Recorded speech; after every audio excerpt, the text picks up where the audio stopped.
Good evening.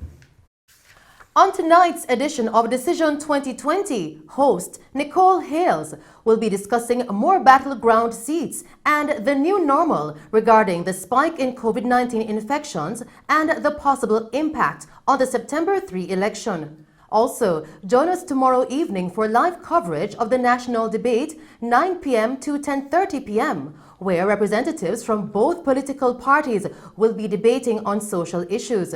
We'll have a panel discussion immediately following the debate to analyze the issues addressed. Meanwhile, within the last 24 hours, Jamaica recorded 83 new COVID-19 cases. This takes the total of confirmed cases to 1,612. Recoveries remain at 819. Now, in a press briefing held earlier this evening, Prime Minister Andrew Holness announced newly instated curfew hours that will now be in effect between 9 p.m. and 5 a.m. daily. This will take effect on Thursday, August 27 and will end on September 30. Still making Mello TV news, Mayor of Mandeville Donovan Mitchell has tested positive for COVID-19. The mayor has been in self-quarantine since nomination day and did not participate in the nomination day march or other public activities. He did, however, attend the signing of the form with Manchester Central's candidate from the PNP, Peter Bunting. In the meantime, Mr. Bunting is now in self-quarantine awaiting his COVID-19 test result. Therefore, it is reported that he will not be participating in the national debates scheduled for tomorrow or any other campaign activities. Still making Mello TV news, in a press conference held last evening, Minister of Health and Wellness Dr. Christopher Tufton spoke on new measures to be implemented as a result of the spike in COVID-19 cases. More on this story with Colleen May. Minister of Health and Wellness Dr. Christopher Tufton, speaking at a press conference held last evening, announced that several healthcare workers across the island have tested positive for COVID-19. 8 cases involving healthcare workers have been found through respiratory surveillance and contact tracing of confirmed cases. As a result of those cases, some 31 members of staff of KPH have been placed on quarantine. So 31 members of staff have been placed on quarantine and over 50 persons have been tested, and we await the results of those tests. The ministry now reports an additional 9 healthcare workers have been found to be positive, and this is across the system. So in addition to the Kingston Public Hospital, we have an additional 9 in different institutions. In response to the spike in the number of COVID-19 cases, Dr. Tufton said that more healthcare workers will be hired over the next few weeks. An announcement was made, 120 medical officers who had graduated recently and had no posts. And the Ministry of Finance did agree to allow those persons to be taken up. I'm happy to announce that that process has moved along now to the extent that we are in a position to engage these persons over the next week, I'm told, by the team here.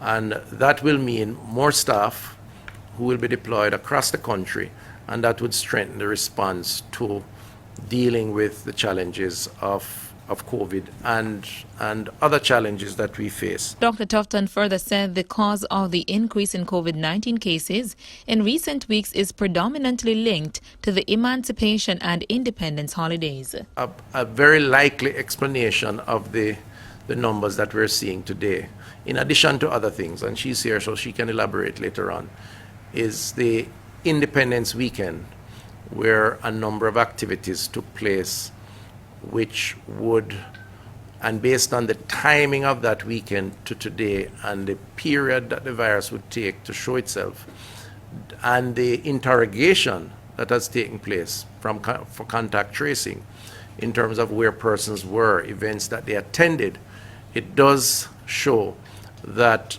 the part of the surge or the spike that we're experiencing now would be linked more to that weekend and those activities. Reporting for Mello TV News, I'm Colleen May. In the meantime, in the press conference held last night, Dr. Tufton also disclosed that Prime Minister Andrew Holness, in response to the spike in coronavirus COVID-19 cases on the island, has discontinued his own political campaign activities ahead of the September 3 general election. I'd like to announce that in conversation with the Honorable Prime Minister, he has indicated, based on what is happening now with the COVID numbers and also the risks associated with campaigning, that as of today he is suspending his own campaign activities, meaning the traditional approach to campaigning. And he's certainly going to be asking his, the country generally, but also certainly his political organization to abide by that approach. Now, what that would mean is that persons would be engaged in the administrative component of preparing for an election day activity, but the typical approach to campaigning, to meetings and motorcades and so on, the Prime Minister has indicated that he will, as of today, not be engaging in those traditional activities. And of course, that I believe will send a strong message, hopefully to the rest of the country. Still making news tonight, the People's National Party, PNP, in a statement released earlier today, announced that suspend large motorcades and drive-throughs immediately to minimize the occurrence of any large gathering. PNP's General Secretary Julian Robinson said this morning, and I quote, "These activities have proven to be difficult in the enforcement of social distancing and other COVID-19 protocols," end quote. He further stated that the party's campaign teams across the island would intensify the distribution of voters' guides to electors and continue house-to-house engagement as part of its electioneering exercise in each constituency. Mr. Robinson called on all PNP supporters and Jamaicans in general to support the election COVID-19 protocols and ensure that they are safe. In news from St. Anne, following Police Commissioner Major General Anthony Anderson testing positive for COVID-19, several St. Anne-based police officers have been placed in quarantine. Reports were made that the officers came into contact with persons suspected of having the respiratory illness. The policemen, who are attached to the Watt Town and Alexandria police stations, have been placed in quarantine, according to the chairman of the Jamaica Police Federation, Detective Sergeant Petrie Rowe. Now, while it is not clear how many officers have so far tested positive for the virus in St. Anne or island-wide, several officers have been tested for COVID-19 and are awaiting the results of the test. Still making news tonight, several employees at the Morant Bay office of the St. Thomas Municipal Corporation have tested positive for COVID-19. Now the office is located near the Bamboo River community, which is in close proximity to one of the quarantined areas in the parish. Those who have tested positive are awaiting test results, while other employees have been asked to remain at home as the building undergoes sanitization activities. Up until Sunday, St. Thomas recorded a total of 162 COVID-19 cases. Continuing with the news, heavy rains and strong winds that carried over from the weekend led to several floods across the island in the wake of Tropical Storm Laura. Motorists were faced with blocked roads and debris. Now, across the island, residents have been clearing debris brought on by the flood, and some areas are now without power. In St. Andrew, a section of the main road from Pepin to Bull Bay collapsed as the embankment upon which the road was built eroded. Other areas affected include St. Thomas, Clarendon, St. Catherine, and St. Elizabeth. Residents in Ginger Hill in St. Elizabeth expressed their concerns for the lack of proper road infrastructure following heavy rains in their community that caused major landslides, which blocked several roadways that caused residents to be blocked in. Now, upon our news team's attempts to reach the community, PNP supporters from the area were seen clearing debris from sections of the roadway to give motorists a path to travel to and from the community.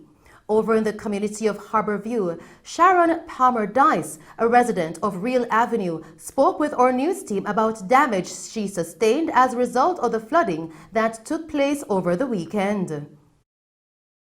The water was so high. To go outside, you have to step up. So there was no way for the water to run out through. So here was basically a pool where the things that were like moving around. So we stayed up until after 2 this morning and mop up and clean up. This is another bathroom. Water climb up and goes in there as well. So I am still doing some cleaning up. Not done, but I'm doing the best I can. So I don't know what else to do. My suitcase was under my bed with my clothes. I know that everything in that is wet. I have a barrel with my sheets. I know everything is soaked. I have 2 TVs on the ground. Water went through them. When I lift it up, shh, that's what I hear running out of them. She also appealed to the necessary authorities for assistance regarding proper draining in the area to prevent a reoccurrence. The drain that is out there is not enough to carry the body of water. We need like 2 more drains put with the one out there. Because what I noticed, even though the water was backing up on the road, most of the water when it comes in the house, after a while you see where the water just run off the road.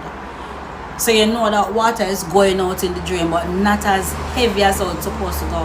And it back up everywhere. This is a disaster. I've been through this last year, September. And here am I again, the second time. You understand? MPs them need to do what they have to do. I think it's since they built that road over there, because before that it wasn't like this. There was no water backing up anywhere.